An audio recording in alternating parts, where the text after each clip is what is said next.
রেমিটেন্সের প্রবাহ বাড়তে শুরু করেছে।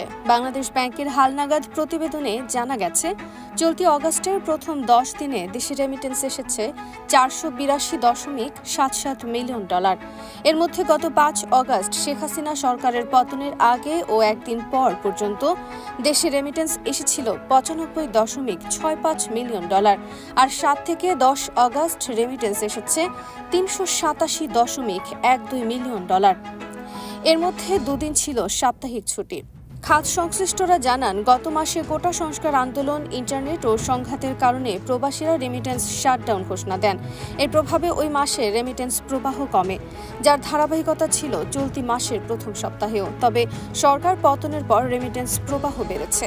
এর আগে গত জুলাইয়ে শিক্ষার্থীদের আন্দোলন ও কোরবানি পরবর্তী মাস হওয়ায় প্রবাসী আয় আসা উল্লেখযোগ্য পরিমাণে কমে যায়। জুলাই মাসে 190 কোটি মার্কিন ডলারের রেমিটেন্স দেশে পাঠিয়েছেন প্রবাসীরা, যা গত 10 মাসের মধ্যে সর্বনিম্ন ছিল।